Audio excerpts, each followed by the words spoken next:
784-456-1501 for more information to help you turn your green dreams into clean realities. First National Bank, here for you. WEFM, the clean, fresh sound. WhatsApp us or call us at 457-9997. Activated Mornings on WEFM 99.9 is on now.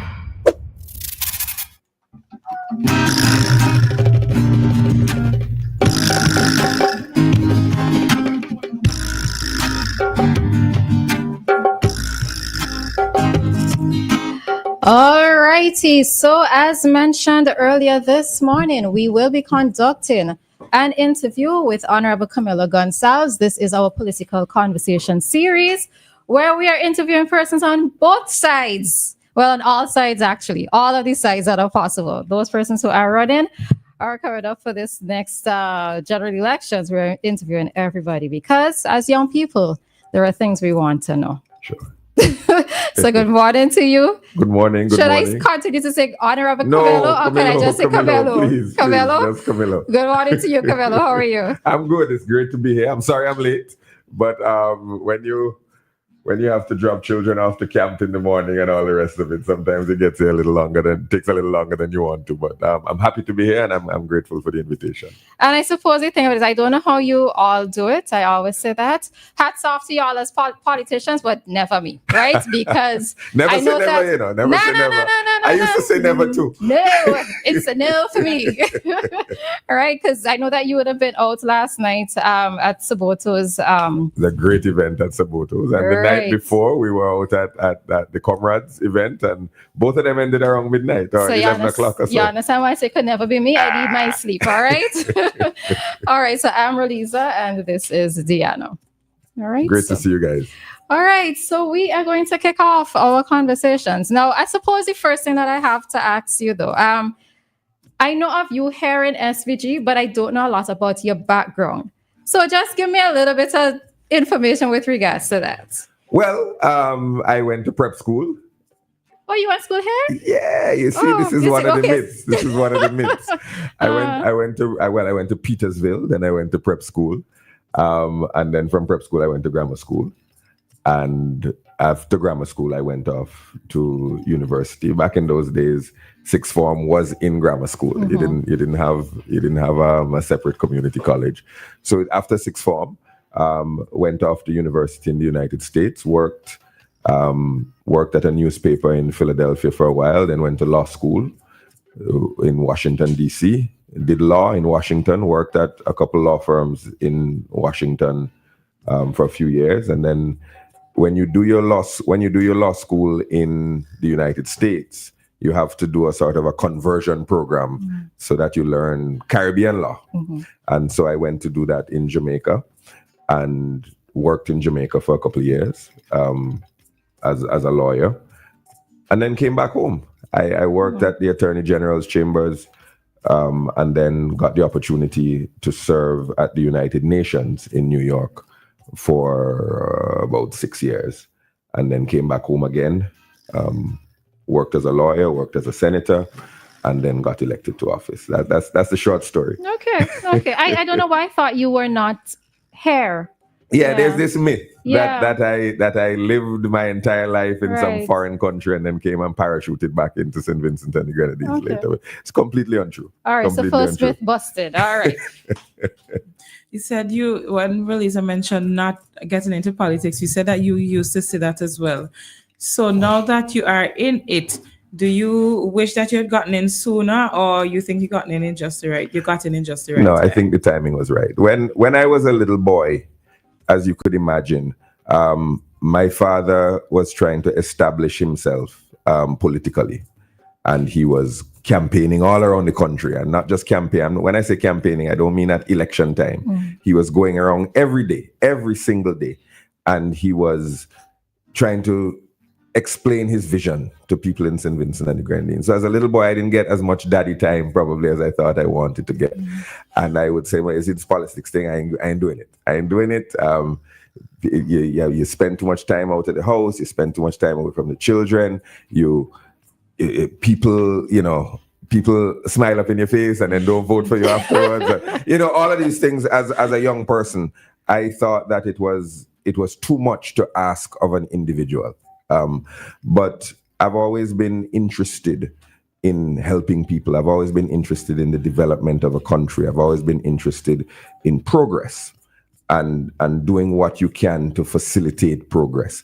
And so even though I was not initially interested in elected politics, I was always interested in the political system and things that you needed to do to make things happen. And at some point you realize that if you really want to make things happen, sometimes you actually have to step into the arena. And so I think it was the right time. I got some experience outside of politics. I got to develop my own sort of perspective about what I think where we are as St. Vincent and the Grenadines in the wider world, what it takes for us to develop, what it takes for us to progress. Sometimes you need a little perspective. You need to step outside of yourself. You need to step outside of your country and see the wider context. And I think I had the opportunity to do all of that, to start a family, to do things that it's harder to do if you try to do it in the middle of being a political candidate. So I think the timing was right. Or too early. Earlier would have been too early, and later would have been too late. So I think I got involved at the right time. So that's why I say never say never. It just might not be your time yet. I'm telling you no. I am telling you no. Off on that. So do you think that you would stay in the political scene for as long as the Prime Minister? No. The comrade has an incredible energy that can't be duplicated. It cannot be duplicated. Just look at the last couple of days. He celebrated his birthday at 12:01 a.m. in the Parliament of St. Vincent and the Grenadines. He'd been in Parliament that day for about 14 hours. The next day, he went on a whistle-stop tour around his constituency from about 2 or 3 o'clock in the afternoon all the way till 7 o'clock in the evening. And then he got on the platform and he spoke for an hour and a half. And then other people spoke, and then he came back on and spoke for an hour again. And then the next day, he was at Soboto's event. I don't see myself at his age having that sort of energy. To use the cricket analogy, some people play test cricket and some people play T20 cricket, and he's a test batsman. He's been at the wicket for a very, very long time, scoring a lot of runs. I don't think that many people, or any people, it's hard to find another example of somebody like Ralph Gonsalves who has endured for as long as he had. He has and will continue to endure. St. Vincent and the Grenadines became independent in 1979.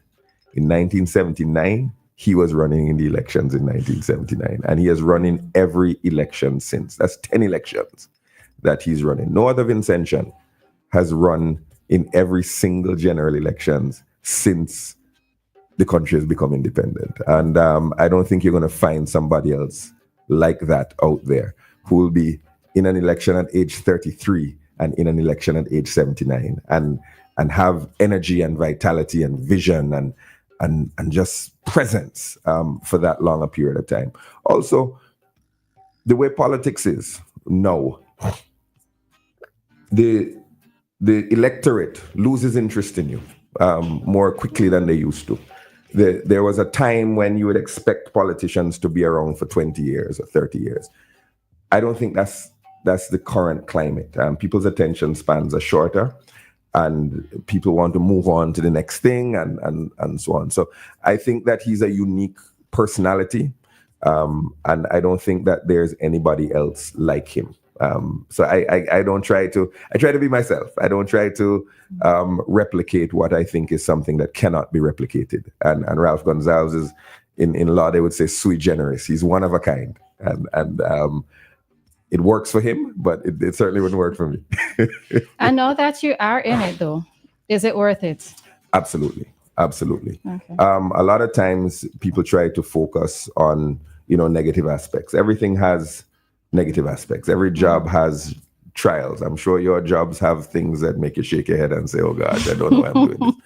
but the rewards, the spiritual, the psychic, the rewards you get from seeing your vision implemented, from helping somebody in a way that you know they could not have been helped but for your intervention, of changing the landscape of a country, of changing the trajectory of a country's development.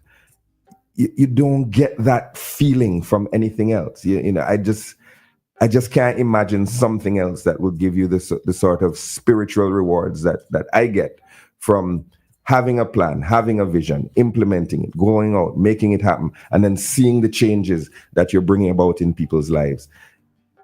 Can't even begin to explain or replicate the sort of rush and reward that you get from that.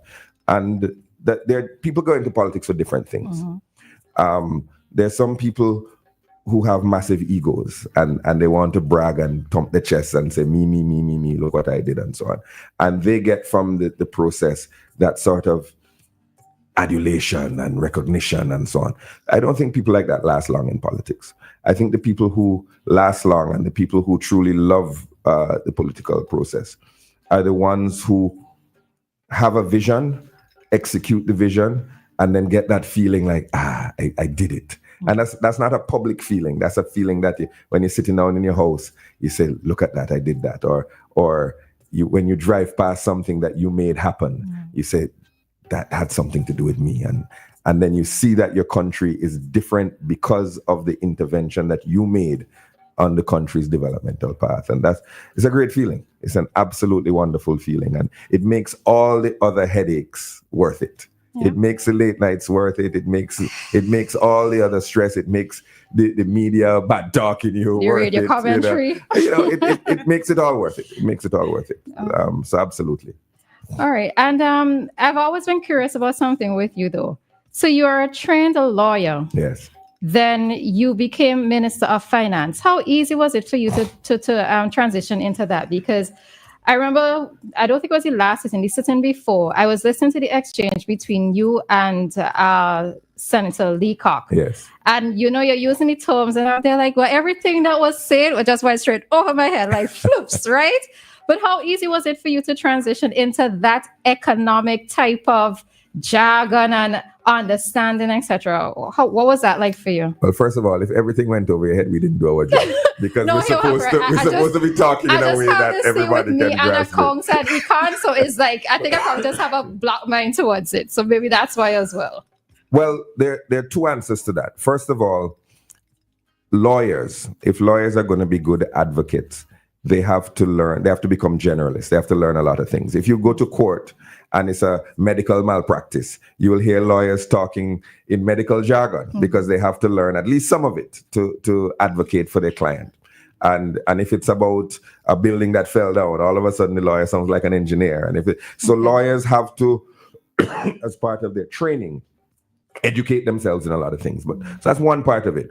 But the part that really helped me in finance and economics was the stint that I spent at the United Nations.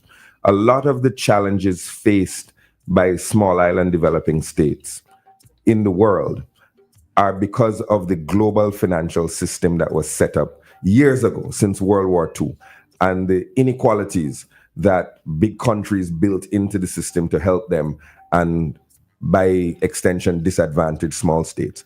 And as an advocate for St. Vincent and the Grenadines and other small island states at the UN level, you had to become almost an expert in discussing the global economic architecture and the global financial system. So you had to educate yourselves on international finance, international economy, the political economy of small island states, if you were going to be a good advocate. So it's almost as if I was a lawyer, I had taken a case, the one case was, my one client was St. Vincent and the Grenadines. And I had to make a case to the world that certain things were unjust. We needed certain things done for us. We needed to do certain things. And I was a voracious reader of economic texts and all the rest of it. And that, I think, helped me. And then I didn't immediately become the Minister of Finance. When I came into Parliament, I started as a Minister of Economic Planning, which is not the Minister of Finance. It's sort of mapping where you want the country to go. I started as Minister of Foreign Affairs, and then I became it. And again, constantly educating myself, constantly speaking to other people in the field. The Prime Minister, who's a lawyer, his first degree is in economics. And he also, I was constantly asking him questions about how everything fit together. You know, where do we get the money from to pay the salaries every month? How does the VAT money contribute to the revenue? How much money are we making at the port? How much money are we making from driver's licenses? And how much money do we need to fill a pothole? And how much money do we need to send people off to university? And when you keep asking questions and you keep reading about these things and you keep comparing what other countries are doing, you educate yourself. So I'm not saying that you grasp it immediately, but I worked on it for quite a while, and I feel comfortable with my understanding of how the economics, the political economy, and the actual economy of St. Vincent and the Grenadines works now. Okay. And just to note, but just to correct an error, I said Senator Leacock is not a senator. No, so yes, I take correction there. All right. Yes. Let me come in here because I want to focus more on policy, but as we're on the theme of starting out and so forth, I want to go back to the UN days. Yes. Because you talked about vision, and vision includes, I think, the two I's. You mentioned them, ideas and implementation. Yes. And to some extent, you've been seen as an individual. And you talk about, T20 in Test cricket. I know that you really maybe brewing yourself in terms of Test cricket, but in terms of ideas and also that ability to implement things. That whole process of getting St. Vincent to that particular stage of being on the Security Council, yes, and the build up to that and the connections, those particular ideas and the implementation of that. How really was that done? And would you say that in terms of your UN stint, that was your crowning achievement? It was, well, unfortunately, I wasn't there to see the crowning happen, because by the time we got onto the Security Council, I had moved on. But certainly, look, the diplomacy is about building relationships, and it's about making your voice heard and respected globally. And while I was at the United Nations, I challenged not just my staff, but the other Caribbean countries to make our presence felt. The Caribbean countries, there are 14 of us at the UN, and 14 countries is a big block. And we were very disjointed. Everybody, Jamaica had their position on something, Barbados had it. And I said, no, let's meet every week and let's talk about things that we can do as a region. And as we began to become stronger advocates, countries began to seek us out, because the UN is about voting. You have a resolution, you need enough votes to win your resolution. And they said, look, these Caribbean people are united. They have one position now. They're voting as a bloc. Let's reach out to them. Let's ask them for their opinion. Let's ask them for their support. And we began to rise in stature, and we began to inject ourselves, and St. Vincent and the Grenadines began to inject itself into global matters. There was a position before that people would kind of say, cockroach, shouldn't they involve fight? And if two big countries have a disagreement, well, I ain't our problem, so let's stay out of that. And I would say, no, all of us are interconnected now. And if there's a war between country X and country Y, we have a position on it. And if there's a disagreement between two other countries, we don't wait until it's affecting us directly and expect other people to be interested in our problem. We have to be interested in the entire global situation. St. Vincent and the Grenadines' stature began to rise, and people began to seek us out because they realized that we had influence and we had ideas, and furthermore, that we were principled. There was this stereotype that Caribbean countries, you could buy them out and they could sell out easily. And we began to operate from a position of principle. You know where St. Vincent and the Grenadines stands because you know their principle on intervention. You know their principle on the global financial system. You know their principle on war and peace. And as that happened and our stature began to rise, I wrote the Prime Minister one day and I said, there is no reason why St. Vincent and the Grenadines cannot offer those perspectives and those principles at the level of the Security Council. And I wrote to him and I said, and I believe that we have established ourselves at the United Nations at such a level that if we put our name forward, there's enough respect for the name St. Vincent and the Grenadines that we will win the election. And I had proposed an even earlier date than we actually ran. And I said, we could win this thing. And at the time, we would have gone up against Colombia. And the Prime Minister thought that the battle would be too bruising and that since we've been building so many coalitions, to go in a war against Colombia now would be sort of against what we had been planning all along. So we put it for a later date, and we began to campaign slowly and explain to people that we're little, we don't have an army. So when we get on the Security Council, don't ask St. Vincent and the Grenadines to send troops to Gaza. But we do have ideas about how to create peace without an army. When you think of St. Vincent and the Grenadines, you don't realize how naturally we have crafted peace out of the elements that should be producing conflict. We have the children of slaves living with the children of slave masters, living with the children of people who were exiled and had genocide committed against them, living with other people who have come in after the fact. When you go to other countries, you hear about things like ethnic conflict. We don't have ethnic conflict in St. Vincent and the Grenadines. You hear about things like sectarian violence. You hear about things like wars of religion. We don't have those issues in St. Vincent and the Grenadines because we have managed to evolve a society that doesn't see those differences as causes for war. And that's a perspective that the Security Council didn't have. The Security Council say, okay, you have a problem, you either have to throw money at it or you have to throw soldiers at it. And those are the solutions. And we said, no, there are other solutions. And there are other ways you can look at this thing. And is the war because of that, or is the war because of a developmental challenge? And are there other challenges that we're ignoring, like climate change and what a hurricane will do to create refugees in other countries and all the rest of it? And after we explained all of these issues, the entire world said, you guys have something to offer. And it was a wonderful feeling. I don't know if it was a crowning achievement, but I think of that particular. But I think the crowning achievement is even more is a little less easy to define. It was the way in which our stature and the ratings that St. Vincent and the Grenadines has gotten and maintained just skyrocketed over a relatively short period of time. St. Vincent and the Grenadines went from a country that even in the UN, people would be like, yeah, so tell me where you are again, tell me who you are again, to one like, let's go to talk to St. Vincent.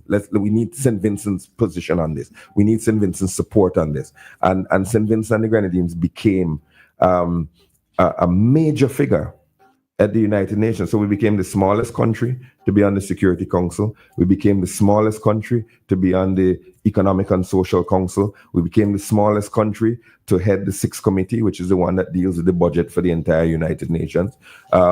We became a leader on Security Council reform, and we became a leader in the aftermath of the global economic and financial crisis. And all of those things were a product of simple things: speaking your mind, speaking out, and sticking to your principles.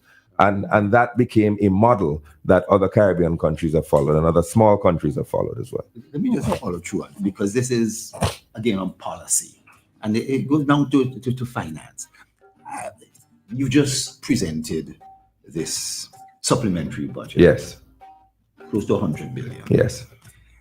And, I mean, you may talk a little about it, but I was just astonished at the debate on certain elements of this. Yes. I mean, and you talk about global conflict and all this, what causes it. But I cannot understand, and I wouldn't mispronounce his name, how representative for Central Kingstown, Sinclair Leacock, yes, would come out and say that, I mean, we know government is a form of investment.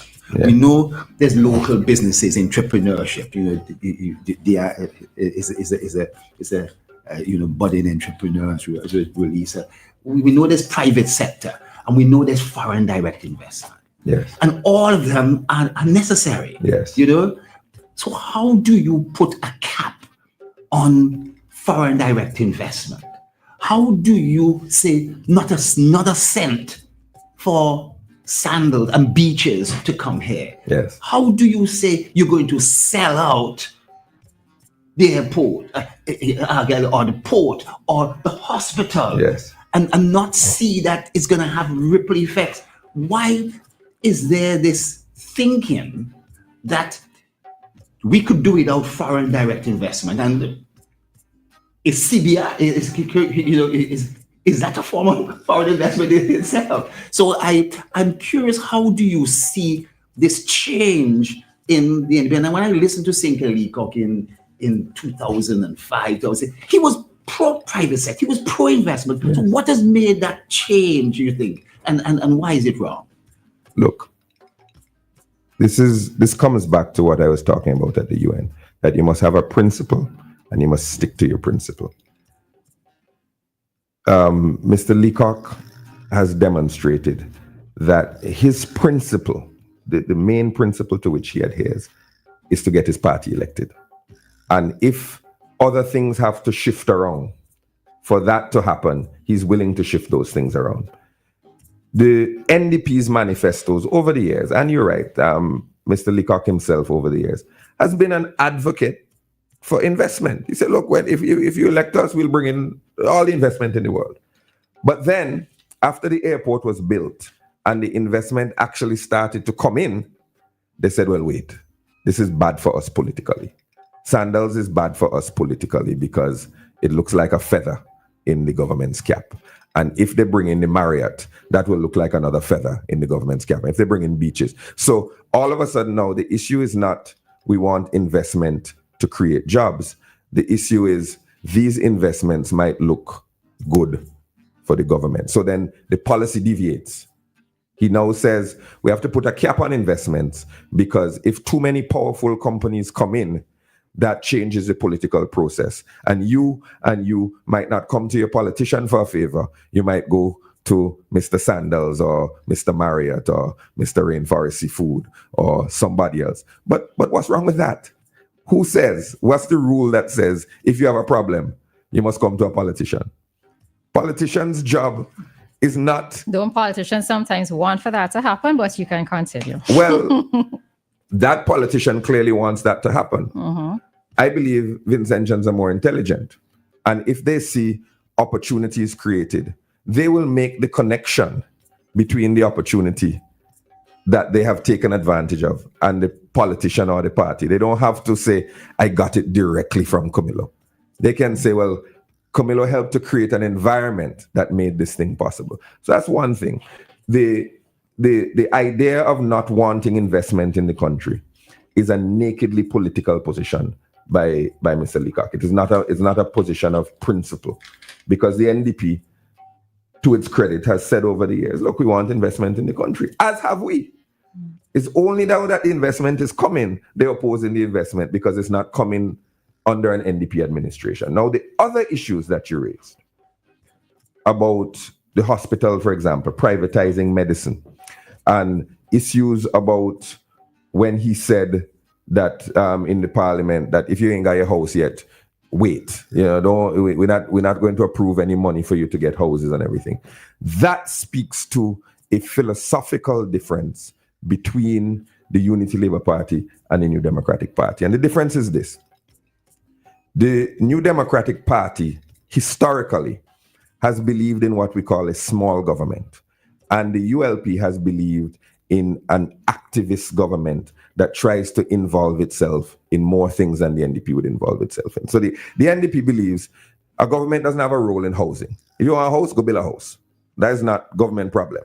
And the government doesn't have a role in healthcare. If you want to go to the hospital, a private sector company could probably run it better than the government could run it. And the government really shouldn't be doing too much if they can get a business company to come and do it, because they believe that the business companies will come in and do it better, and the government should be as small as possible. Small government, small staff, do the basic minimums, and let either people on their own or the private sector come and do those things. We believe that that is a philosophy that does not work in a small island state.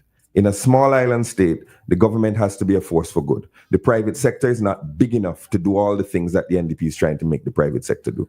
We have to be involved in healthcare. We have to be involved in education. We have to be involved in business and retail even, if it is necessary. And then you step back when the private sector has demonstrated that it has the ability to do it itself. So we believe that the government can be a force for good in the development of people's lives. They believe that the government should do as little as possible and let other people handle that, which is why they never built a house in their 17 years in office. And we believe that you should build houses for people, which is why they did not get involved in some of the social aspects that we get involved in the ULP, because we believe that the government has that role. And fundamentally, they don't believe the government has that role. So when Mr. Leacock says he wants to privatize healthcare, that is in keeping with their philosophy. But when he says we don't want investment, that is in keeping with his political views. Just like when we had the referendum in 2009, you guys weren't studying referendum in 2009. No, I was already I was involved in it, yeah. But he said at the time, look, this is a good constitution you guys have proposed, but I am a deep and abiding party man. So because my party doesn't want this referendum to go through, I'm going to not support it based on party political causes, because the referendum was too close to 2009 referendum, 2010 election. He didn't want to put a feather in the ULP's cap, so he opposed it. Same thing with the investment. It's almost the same logic. Politically, this would be a bad idea for me, so I don't support it. You want a supplementary budget to build houses for poor people? Politically, that might not be a good thing for us, so I don't support it. That's a political ideology where he places politics above people. On the other things, like privatizing healthcare and the like, that is because he doesn't believe the government should be involved in things that have a social bent. He doesn't believe in public goods in the way that the ULP believes in public goods, that there's some things that you shouldn't try to make money off of. You obviously don't want it to drain out your economy, but there's some things that are too important to put profit over people. And that's a philosophical difference between the two parties. All right. There's something that you said that I probably want to question, but we have to take a break. We have to take a break at this time, and then we'll be back at around 9:20 or so, right, for the part 2. Okay. But yes, a couple other questions. I feel we're going to have to call you back another day. That's no problem. Yeah, we're going to have to call you back another day. All right, we'll figure something out. But yeah, because it's a lot of things that you said, and there are questions that I could ask in between, but sure. Right. But let's take a quick break at this time. It is now 9:10, and it's time for us to bring to you today's ECCB currency exchange.